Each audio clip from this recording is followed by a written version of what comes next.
ആനേനെ കൊണ്ട് ഇപ്പോൾ ജീവിക്കാൻ നിർവാഹമില്ല. ഇപ്പോൾ പകൽ വരെ വഴിക്ക് നടക്കാൻ ഞങ്ങളെ കൊണ്ട് പറ്റണതാണ്.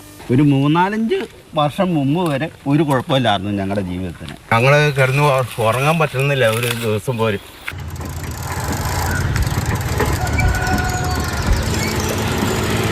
എൻ്റെ വീടിൻ്റെ ഭിത്തിയേക്കടെ ഉരുമിയാണ് ആന കടന്നു പോയത്. 2002 ഞങ്ങൾ അവിടുത്തെ താമസക്കാർ 2 പേര് പുന്നേക്കാട് കവലയിലേക്ക് വാടകയ്ക്ക് വന്ന് താമസിക്കുകയാണ്. 4 വർഷം ഇപ്പോൾ വാടകയ്ക്ക് താമസം തുടങ്ങി.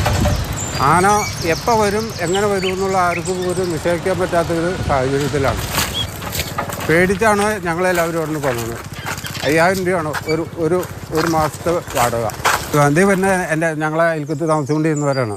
ഇടയ്ക്കൊന്ന് പോയോക്കാറുണ്ടായിരുന്നോ? ആന വയ്ക്കാറ് മഞ്ഞില്ലേ? അപ്പോൾ ശരി, ഞാൻ നിങ്ങളവിടെ ചെല്ലുന്നു. ആനനെ പിടിച്ച് പോകുന്നതാണ്. എൻ്റെ ചെറുപ്പത്തിലൊന്നും അവിടെ ആനയില്ലായിരുന്നു. അതൊക്കെ കഴിഞ്ഞ പിന്നെ ഇപ്പോഴാണ് ആന വന്നത്. ഒരു വണ്ടി വരില്ല, ഒരു വണ്ടി വിളിച്ചാൽ വരില്ല. അങ്ങനെയുള്ള പല ബുദ്ധിമുട്ടുകളും ഉണ്ട്. ജീവിക്കാൻ നിവൃത്തിയില്ല. ഇത് നമ്മൾ ഇപ്പോൾ കണ്ട മാധവൻ ചേട്ടൻ്റെ വീടാണ്. ഇങ്ങനെ കമ്പ് കഷ്ണം വെച്ച വീടിനൊരു സുരക്ഷയൊരുക്കി അദ്ദേഹം കുടുംബവും ഇവിടം വിട്ടുപോയിട്ട് 2 വർഷത്തിലേറെയായി. കൈതക്കണ്ടത്തെ ഒരു പൊതുചിത്രമാണിത്. ഓരോരുത്തന്ന് ആനയുടെ ശല്യം കൊണ്ടാണ് ഞങ്ങൾ ഇങ്ങോട്ട് പോകുന്നത്.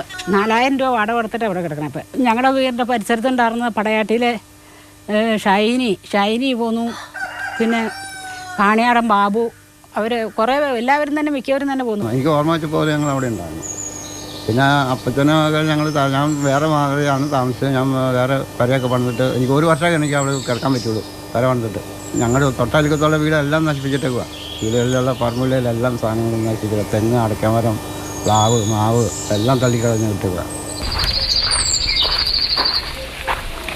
എൻ്റെ പേര് മാമച്ചൻ ജോസഫ്, കീരമ്പാറ ഗ്രാമപഞ്ചായത്ത് പ്രസിഡന്റും ഈ വാർഡിലെ മെമ്പറും കൂടിയാണ്.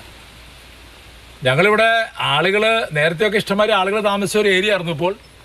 ഇപ്പോൾ ആളുകളെല്ലാം ഇവിടെ നിന്ന് ഒന്നൊന്നായിട്ട് ഒഴിഞ്ഞു മാറിക്കൊണ്ടിരിക്കുക.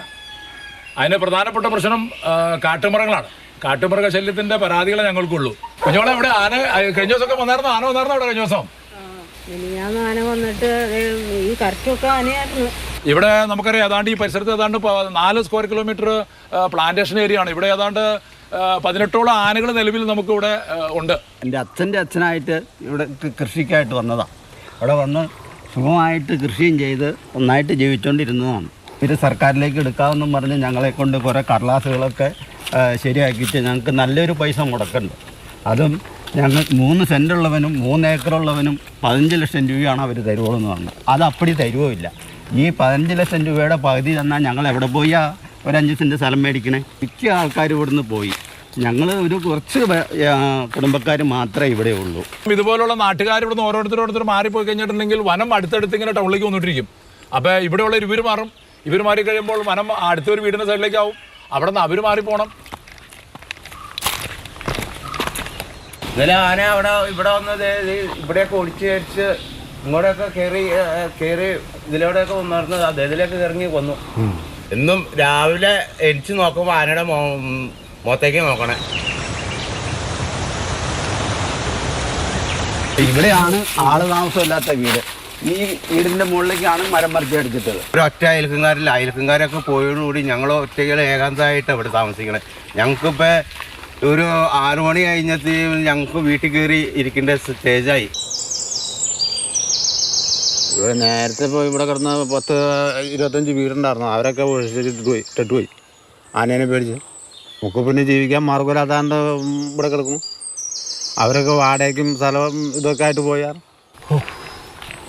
ഇതൊരു വല്ലാത്ത ജീവിതമാണ്. പിറന്ന വീടും നാടും മണ്ണുമൊക്കെ വിട്ട് പോവേണ്ടി വരുന്നവൻ്റെ അവസ്ഥ നമുക്കത് പറഞ്ഞാൽ മനസ്സിലാവില്ല. കാരണം നമുക്കത് ശീലമില്ല. കീരമ്പാറക്കാരന് അതൊരു അനുഭവമാണ്. വേണുവിനും ഉനൈസിനുമൊപ്പം ബിനിൽ, മാതൃഭൂമി ന്യൂസ്.